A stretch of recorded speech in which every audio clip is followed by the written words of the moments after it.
I walked into my own mother's house on what was supposed to be her memorial anniversary and found my father toasting his whore with a bottle of Dom Perignon. Her laughter echoing off the walls like shards of broken glass. The cake said, "Happy birthday, Victoria," in loopy pink icing, right there on the granite island where Mom used to roll out pie dough for Thanksgiving. And Dad had the nerve to grin at me like I was the uninvited guest at this farce. I handed over the gift I'd wrapped in butcher paper stained with my own tears, the one that would unravel his empire of lies, and watched his face drain of color as the first photo fluttered out. A snapshot of him burying that duffel bag in the backyard 15 years ago. The one with Mom's jewelry and the blood money from the heist he swore was just a bad bet. It was a Tuesday in late October. The kind of crisp Midwest autumn where the leaves in our cul-de-sac turned the color of rust and regret. And the air smelled like wood smoke and unspoken apologies. Our house, no. Mom's house. Because Dad had slithered out of the mortgage like he did everything else, was a split-level ranch in Overland Park, Kansas. The sort of place where soccer moms drove SUVs with "Pray for Peace" stickers and dads hid their gambling debts behind perfect lawns. I'd driven back from Chicago that morning. 6 hours of highway hypnosis. Chain-smoking menthols out the window of my beat-up Civic. Replaying the voicemail Dad left me last week. "Mel? Come home for the weekend. Got something special planned." Family stuff. Family. The word tasted like battery acid on my tongue. I was 28, a graphic designer scraping by in Wicker Park, sketching logos for craft breweries and indie bands while nursing a master's in fine arts that Mom had cashed out her 401k to fund. She died 8 years ago. Ovarian cancer that ate her from the inside out. And in the fog of grief, I'd become the keeper for secrets, the ones Dad had force-fed me like bitter pills. "You're the strong one, Mel," he'd say, his breath reeking of bourbon, as he handed me the keys to his Escalade after that night in '09. The night everything went to hell. I pulled into the driveway, the garage door yawning open like a bad omen, revealing Dad's new Porsche, sleek, black, taxpayer-funded sleaze on wheels. He was the city prosecutor now. Mr. Clean-cut crusader, railing against thugs and lowlifes from his corner office downtown. But back then, he was just Tommy Harlan, small-time bookie with a side hustle in armed robbery, the kind that leaves witnesses too scared to talk. Or so he thought. The front door was ajar. Strains of "Pour Some Sugar on Me" blasting from the Bose speakers Mom installed for her yoga playlists. I pushed inside. The scent of vanilla candles and Chanel No. 5 hitting me like a sucker punch. There, in the kitchen, was Victoria, Vicky to her Pilates buddies, perched on a bar stool in a sheath dress that hugged her like a second skin, diamonds winking from her lobes. She was 42, Botox smooth and Pilates toned. The trophy Dad upgraded to after Mom's casket was barely cold. "Melanie, oh my God. It's so good to see you," she cooed, sliding off the stool to air kiss my cheeks. Her perfume so thick it clogged my throat. Dad clapped me on the back. Too hard. Like we were frat brothers. "There's my girl." Traffic bad. His eyes were glassy. Tie loosened. The silver fox charm he'd cultivated since his promotion on full display. Around the island, a smattering of guests milled, his golf buddies from the club, a couple of assistant DAs nursing IPAs, and some bleach-blonde sorority type who looked like she'd wandered in from a Bravo casting call. Balloons bobbed from the ceiling fan, silver and pink, and a banner screamed, "Queen Bee turns 42, over the breakfast nook where Mom and I used to share Pop-Tarts and plot my escape from suburbia. I forced a smile, the kind that doesn't reach your eyes, and set the gift on the counter. It was heavy, wrapped rough, tied with twine that bit into my palms. "Wouldn't miss it," I said, my voice steady as a lie detector. Vicky eyed it curiously, but Dad waved it off. "Later, Kiddo. let's get you a drink." He poured me a flute of bubbly, clinking glasses with the ease of a man who'd never lost a thing in his life. As the evening unspoled, the party swelled like a tumor. More guests trickled in, neighbors who'd waved at Mom's funeral procession, now toasting the woman who'd redecorated her bedroom into a meditation suite with silk sheets and mood lighting. I nursed my champagne, cornered by small talk. "How's the art scene in Chi-town? Seeing anyone special?" Dad held court, arms slung around Vicky's waist, regaling them with tales of busting a cartel mule last month. Lies layered on lies, his baritone booming over the clink of glasses. But I saw the cracks. The way his gaze flicked to the back door every time the wind rattled the wind chimes Mom loved. The way Vicky's laugh faltered when someone mentioned old times. She'd been his paralegal first, the one who typed up his briefs while batting lashes over the photocopier. Mom found out 6 months before the diagnosis. But by then, the chemo had started, and forgiveness was just another pill to swallow. "He's your father, Mel." Blood's thicker, she'd whisper from her hospice bed, her hand skeletal in mine. I nodded, hating her for it, hating him more. By 9, the party's pulse quickened. Someone cranked Def Leppard louder, bodies swaying in the living room where Mom's ashes still sat on the mantel, disguised as a crystal vase since Dad's redecorating purge. Vicky, tipsy and radiant, clapped for the cake cutting. "Presents first," she trilled, and eyes turned to my bundle. Dad chuckled. "Mel's always been the thoughtful one." Thoughtful. Yeah, right. I watched as she tugged the twine, paper crinkling like thunder in the quiet that fell. The box lid flipped open, and the photos spilled, a cascade of faded Kodak squares, edges curled from years in my attic lockbox. The first, Dad, younger, sweat slicked, digging under the oak tree in the backyard, a black duffel at his feet.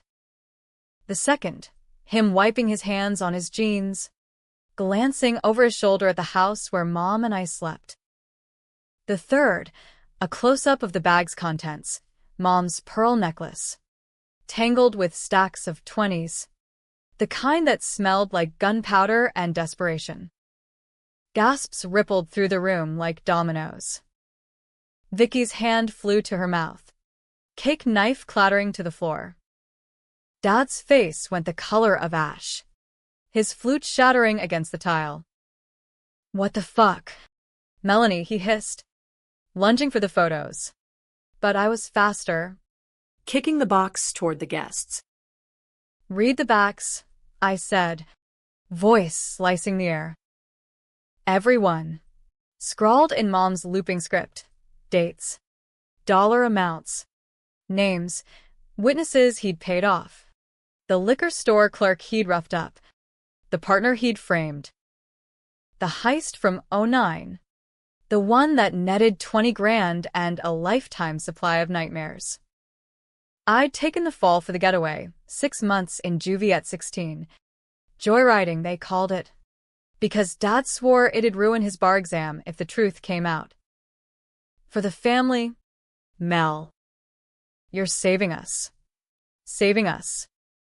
I'd believed him, swallowed the shame, the whispers at school, the way teachers looked at me like damaged goods. Now. The room fractured. One of Dad's golf cronies snatched a photo. Squinting. "Tommy, This. this is that Coldwell job, isn't it? Jesus. You said it was a setup." A DA buddy backed away, phone already in hand. Vicky whirled on Dad, eyes wild. You told me it was gambling debts. Not.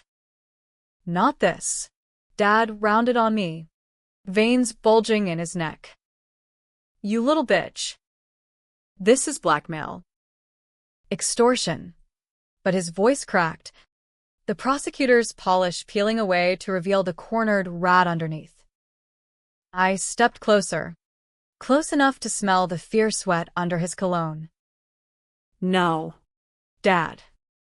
This is justice. The kind Mom begged for on her deathbed. The kind you buried deeper than that bag. The party dissolved into chaos, guests murmuring, edging toward the door. One woman snapping pics with her iPhone. Sirens wailed in the distance. Or maybe that was just my pulse. Vicky sobbed, clutching a photo of her own. Her and Dad in Aruba. The week after Mom's funeral. Her ring glinting like fool's gold. You used me, she choked. To launder it all. Dad grabbed my arm. Fingers like vices. We can fix this. Family sticks together. But I wrenched free. The first real rebellion in years. Family? You killed her. Dad. Not the cancer, the lies. And now, everyone knows.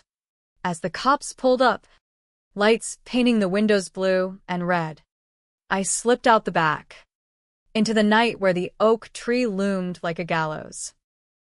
The Duffel's ghost was still there, roots twisting around buried sins. I'd come for revenge, but as the handcuffs clicked on Dad's wrists, I wondered if I'd just buried myself deeper.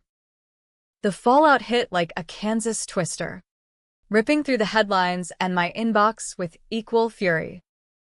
Prosecutor unmasked, daughter's gift reveals decades of deceit, blared the Kansas City Star the next morning. My face pixelated beside Dad's mugshot, that duffel photo blown up like a wanted poster. I holed up in a Super 8 off-eye, 35, the room smelling of stale smoke and regret. Scrolling through the notifications as CNN picked it up, family betrayal or vigilante justice. Inside the Harlan scandal. Vigilante. The word made me snort, bitter coffee burning my throat. If exposing your own blood for armed robbery and spousal emotional homicide was vigilantism, then call me Batman with a therapy bill. Vicky was the first to call, her number popping up at dawn like a bad hangover. I let it ring, watching the screen light up the threadbare comforter. Voicemail pinged. Melanie? Please. We need to talk. Tommy, he's not who you think. Not who I think. Lady. I'd known him since sperm met egg. But curiosity's a cruel mistress. So I punched redial. She picked up on the first ring. Voice husky from crying or cigarettes. I didn't care which. Thank God. Meet me at the diner on 69th? The one with the pie your mom loved. The Blue Plate Diner was a relic. Formica counters scarred from 1,000 heartbreak confessions. Neon sign flickering, open 24/7 like a promise it couldn't keep. Vicky sat in a corner booth. No makeup, wore paint. Her hair limp as yesterday's dreams. She slid a styrofoam cup my way, black. 2 sugars. Mom's order. Truce, she said, eyes red-rimmed. I sat, arms crossed. Depends. You here to beg for him or bury him deeper? She laughed. A hollow bark. Barry? Honey. That man's a vault. But you cracked it wide. Turns out, Vicky wasn't the gold-digging cliché I'd painted her as. She'd aim at Dad in Nullshaven. When he was still married, defending her brother on a DUI pro bono. His Good Samaritan phase. He was charming then, she said, stirring her tea. Told me about the gambling. The stress. Said Elena, your mom was cold. Checked out. Lies. All of it. Mom was fire and forgiveness. Baking lemon bars for the neighbors while Dad blew paychecks at the track. But Vicky had her own skeletons. I knew about the heist after, she admitted, voice dropping. He came to me that night, shaking, blood on his cuff, not his, He said. The clerk fought back. The clerk, Eddie Ruiz, a Mexican immigrant with a pregnant wife, pistol whipped and left for dead behind the register. Dad's crew roughed him up to send a message, but Eddie lived, barely, and fingered a fall guy me. The prosecutor's troubled teen daughter, caught in the Escalade blocks away. Juvie records sealed. But the guilt? That festered like an open wound. I covered for him, Vicky whispered. Laundered the cash through my aunt's salon. Thought it was one time. Then Elena got sick. And he changed. Started using me to forget. Forget. As if Mom's laughter hadn't echoed through these walls for years. I leaned in, voice steel. And the party? In her house? Vicky's eyes welled. He insisted. Said it was closure. But now. The DA's office suspended him. Feds sniffing around. And me? I'm toxic waste. She pushed a folder across the table, printouts. Emails. Bank statements. This is everything I have on him. Offshore accounts. Payoffs to Eddie Ruiz's family to keep quiet. Take it. End this. I stared at the stack. Pulse thundering. Revenge wasn't a gift, it was a chain reaction. Why help me now? She shrugged. Defeated. Because I loved him once. And because your mom deserved better. We both did. I took the folder. But trust? That was a bridge I'd burned years ago. Back in Chicago, my apartment felt like a bunker. Blinds drawn against the paparazzi drones buzzing like angry hornets. Calls from old friends. Mel, you okay? That was ballsy. Texts from strangers. Snitch daughter or hero whistleblower. I dove into the docs. Piecing the puzzle Mom had half solved before chemo clouded her mind. Dad hadn't just robbed that store. He'd orchestrated it to pay off a loan shark who'd threatened to out his bookie side. Eddie Ruiz? Collateral. And me? The perfect scapegoat. 16 and starry-eyed. Believing his one favor sob story. The twist gnawed at me. Those payoffs to Eddie's family? They weren't bribes. They were hush money wrapped in sympathy, monthly checks to the widow. Tuition for the kids. Dad's one thread of decency. Buried under the slime. I tracked her down online, Maria Ruiz. Now a nurse in Wichita. Her Facebook a shrine to graduations and grandkids. A cold call. My heart in my throat. Mrs. Ruiz? This is Melanie Harlan. Tommy's daughter. Silence. Then a sharp intake. The girl from the car. Dios. Why now? We met at a park off the highway. Picnic tables scarred by spray paint prayers. Maria was steel-wrapped softness. Gray streaking her braid. Eyes that had seen too much. He paid for Sophia's braces, she said, unfolding a faded thank you card from her purse. After Eddie. After. Said it was guilt. Guilt. The word hung between us like exhaust fumes.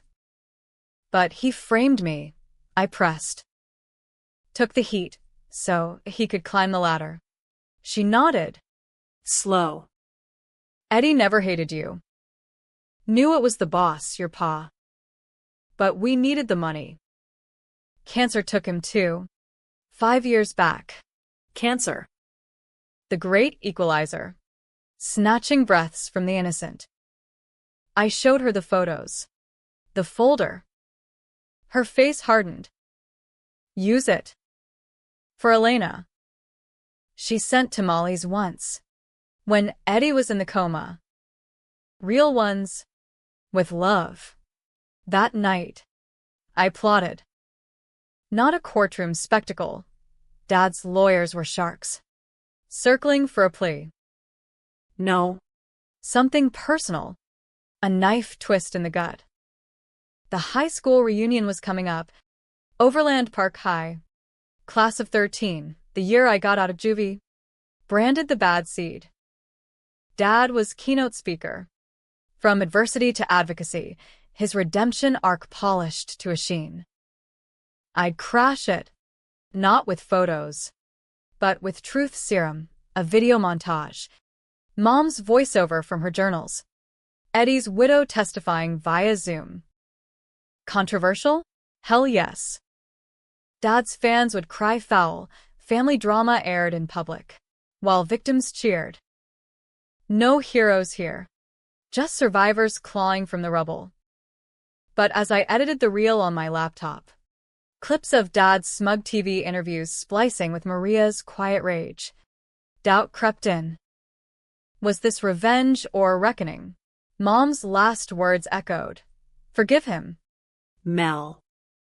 For you. Forgive. I'd tried. In therapy sessions paid for with barista tips. But the scar tissue pulled tight. Vicky texted coordinates. A bar in Westport. Dad's old haunt. He's spiraling. Come.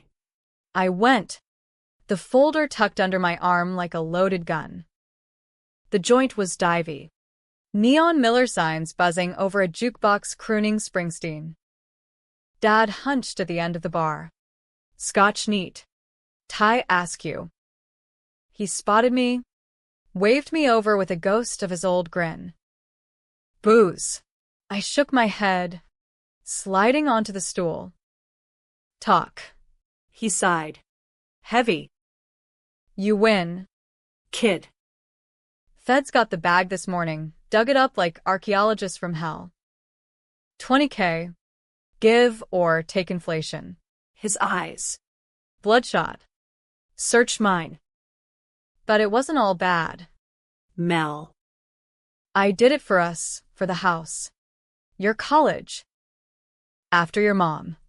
He trailed off, swigging. She knew, you know, about the affair. Begged me to stay. Liar. I snapped, slamming the folder down. Statements spilled. Vicky's aunt's salon receipts. Numbered to the heist haul. You used her death to pivot. New life. New lies. He flinched. But then flip, the prosecutor emerged. Cold calculus. And you? Dropping bombs at a birthday party? That's not daughter. That's destroyer. He leaned in. Voice venom. I took the fall for you once. Remember the shoplifting at 12? Buried it. Family protects family. Protected. The word twisted like a knife. He'd covered my petty thefts. Sure. But that was paternal smoke and mirrors. Eddie Ruiz had a family too, I countered. One you nearly erased. His face crumpled. Just a flicker, the man behind the mask. I send the checks. Anonymous. Every month. Maria's words collided with Mom's. Guilt. Not goodness. I stood. Unsteady. Reunion's Friday. Keynote's yours until it's not. He grabbed my wrist. Desperate. Don't. Please. For her. Her. Mom. The ghost between us. I pulled free. The door jangling as I fled into the rain-slick night. The montage was cued. Invites sent anonymously to the alumni list. Revenge tasted like ash. But stopping now? That was surrender. As thunder rolled, I wondered whose side I was really on. Friday night at the Overland Park High Gym was a time capsule of awkward nostalgia, streamers in cardinal red draping the bleachers. A DJ spinning Call Me Maybe, to a crowd of former jocks nursing midlife paunches and ex-cheerleaders clutching wine coolers like life rafts. The banner screamed Hawks Reunion, soaring high at 10 years, and there was Dad, up on the makeshift stage, microphone in hand, looking every bit the conquering hero in his tailored blazer. The scandal still fresh enough to buzz like static. Whispers followed him. That's the guy from the news, but his faithful clustered below, nodding along to his opener. From the ashes of personal tragedy, we rise. I lurked in the shadows by the vending machines, laptop balanced on a knee, the video file throbbing like a heartbeat. Maria's face stared back from the preview. Her testimony recorded that afternoon over shaky Wi-Fi. Tommy Harlan stole more than money. He stole futures. Cut to Mom's journal pages, scanned and voiced by a text-to-speech that mimicked her soft lilt. He thinks I don't know, but the dirt under his nails. It's not from the garden. Climax, the photos, animated to flip like a deck of cards, revealing the duffel, the payoffs, the lies. Vicky had texted a warning. He's lawyered up. Subpoena incoming for defamation. Let him. This wasn't court, it was catharsis. Raw and unfiltered. The American dream of public shaming wrapped in a viral bow. I'd live-streamed the setup to a burner Insta account, at Truth from the Trunk, already at 5K followers. Comments a war zone. Daddy's girl gone rogue justice versus air your dirty laundry privately. Psycho family first. Dad's speech crested. Platitudes about resilience. His voice booming over the echoey rafters.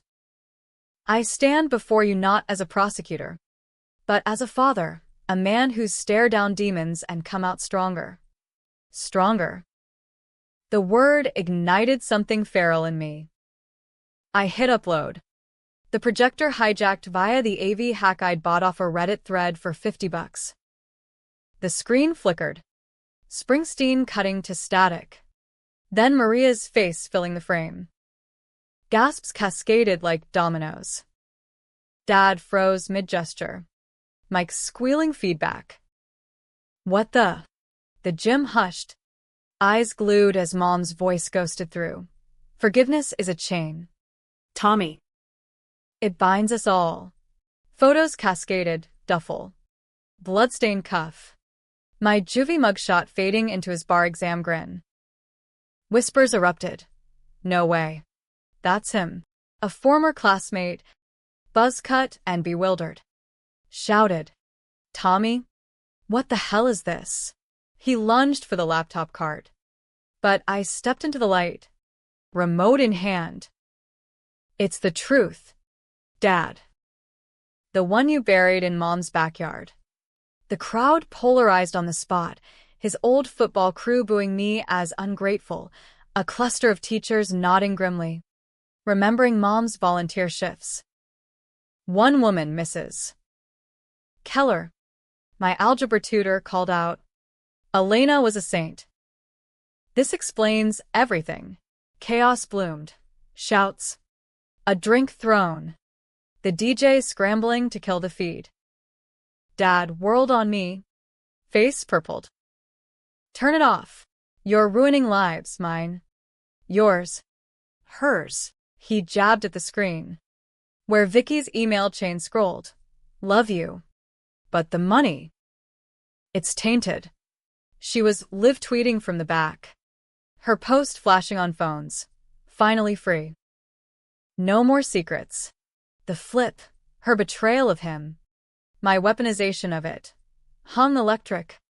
No clear villain in the ring. Security waded in. But not before Maria's closer. He paid for my kids' dreams. But at what cost? Justice isn't black and white. The screen went dark. The gym fracturing into factions, some applauding my bravery, others hissing, "Vindictive bitch." Dad grabbed my shoulders, shaking. "You happy now? This is what you wanted, me in cuffs. You in headlines." His breath was scotch and sorrow, eyes pleading. I loved her. Mel. Flawed, but real. Loved. The word cracked my armor. In the melee, a twist unfurled, not from the video, but from him. He pulled a USB from his pocket, thrusting it at me. "Before you judge, watch this." Later, in the Super 8's flicker of bad cable, I plugged it in. Footage, grainy camcorder from '08. Mom in the kitchen, laughing as Dad proposed a fresh start, divorce papers unsigned, her hand on his cheek. "Stay for Melanie," she says. Cut to her diagnosis, him crying in the hospital hall, vowing, "I'll fix it. For us." Then the heist desperation. Not greed, loan shark threats. Mom's mounting bills. The frame-up, him coaching me to borrow the car, knowing the cops would buy the joyride spin. "I chose you over me," his note read. "To keep the family intact." Tears blurred the screen. He'd borne the sin, but I'd carried the shame, his controversial calculus. Sacrificing a daughter to save a marriage. Was it monstrous or paternal? The comments on my stream exploded. "Dad's a monster." Wait. She knew and stayed silent. Debate raged. No victors. Just endless scrolls of gray. Cops came at dawn. Courtesy of Dad's emergency motion, obstruction. They called it. But as they cuffed me, gentle, almost apologetic, he appeared at the door. Bail paid. Face gaunt. "Come home." Mel. Real home. Vicky waited in the hall. Folder in hand, evidence for his defense. Her flip to ally. "We can fight this together," she said. Mom's ghost whispered, "Forgive." I nodded. The chain loosening. Not happy ending. Not tragedy, just messy American absolution, where revenge circles back to redemption, and no one's hands are clean. As we drove into the sunrise, the oak tree shrinking in the rear view, I wondered, was it justice? Or just the next layer of lies? You tell me.